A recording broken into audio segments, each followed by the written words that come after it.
are watching out for you. Now, tomorrow, that's July the 30th, Saturday, will be National Whistleblowers Appreciation Day. But many of South Africa's whistleblowers say they're not supported and they do not feel safe.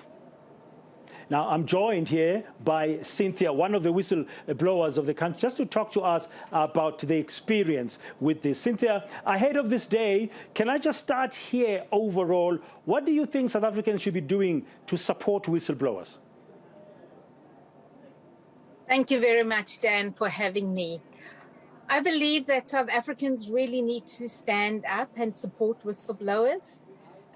For organizations, civil organizations, they need to find ways of supporting them through either litigation, through supporting, through giving them guidance. For ordinary citizens, I would say, please adopt a whistleblower. Find someone to either help them through finance or cash or kind, a way that you can take care of them. Many of our whistleblowers have lost their homes, they've lost their jobs, they're unable to focus. And hence, if you can just give that sympathy, empathy, cash, kind, helping hand, a hug, please support whistleblowers in whichever way you can. Thank you. Can they put on the screen? Cynthia, it's one of the biggest challenges I've had. I've interviewed since Monday a number of other whistleblowers. One of the biggest challenges is safety. And the other one is psychological support in terms of the mental well-being, because several of them have told me that they've suffered quite a bit. And then there's financial pressures. Do you think there should be a fund of sorts created in this country to support whistleblowers? Indeed, Dan, there should be. At the moment, what we're doing as Whistleblower House, I'm a director of Whistleblower House, and we're currently supporting whistleblowers through providing them with psychological help. We also then partnered with some legal firms who's able to provide them with legal assistance. However, they can only help, the lawyers can only help up to a certain space or method of their case. And if it has to go into litigation, funds are definitely needed. And then where post-traumatic stress disorder comes in for whistleblowers, they all suffer from it. And many don't have medical aid. And how can they then get assistance, which has a knock-on effect on their partners, on their children, or the entire family?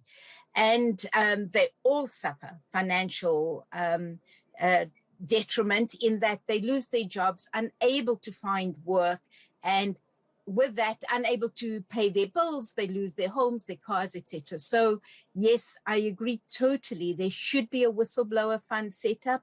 I would recommend that if we want a country that is on a pure moral path and ethical path, and we want to stop corruption and fraud in our country, we need to start setting up this fund together with corporates who our CEOs are the ones, the face of organizations, to say that in their code of conduct, they don't allow any corruption or fraud. They should now start putting money into this fund and assisting that. So that way we're able to drive a far more ethical society. And so I believe totally that the fund needs to be set up. Thanks.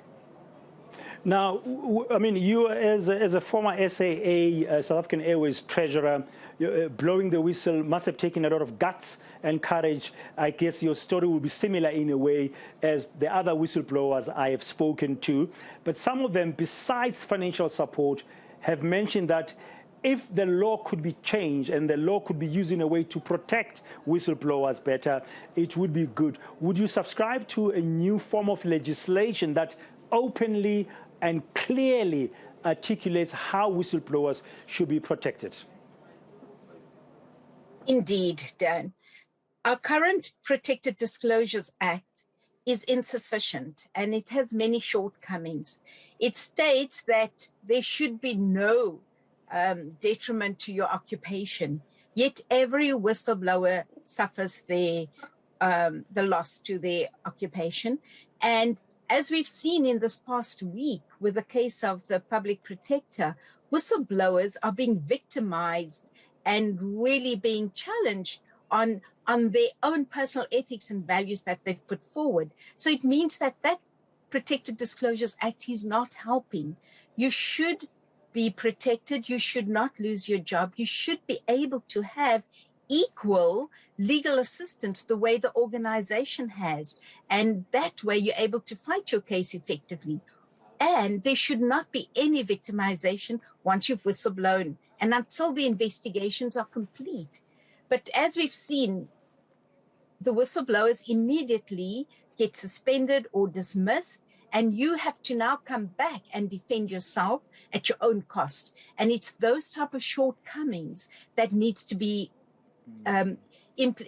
sort of changed in the new drafting of the law. Secondly, there needs to be... there's a movement.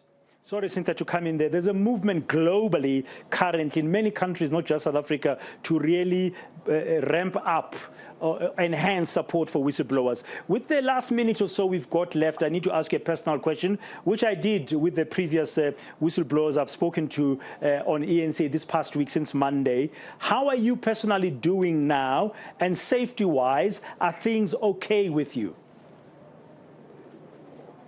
Dan, at present, yes, I think I'm safe. And I'm doing well in the sense that I've decided to use my time and energy to help other whistleblowers. And so that's the work I'm doing.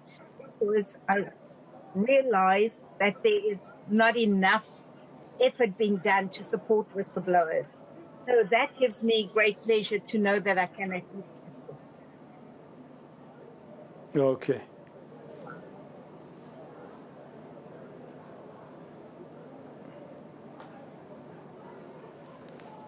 Thank you very much. Cynthia Stimpel, whistleblower and former SAA treasurer.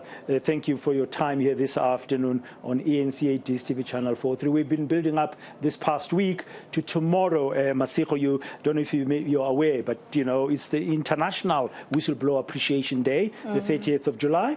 And in South Africa, it's a big thing with the State Capture Commission. Yeah. And more than half, I believe, of the information that came out at the Zondo Commission of Inquiry into State Capture would not have been possible without whistleblowers. And many of them are victimized and threatened, and they feel unsafe. And some of them are in hiding, like Athol Williams currently in the UK, even locally, Tabiso Zulu in KwaZulu-Natal, the friend of the late Cindy Somakaka, the former ANC KwaZulu-Natal Youth League member, who was gunned down because he had unearthed corruption in one part of KwaZulu-Natal. So and that happens a lot. I mean, the role of whistleblowers, is very important.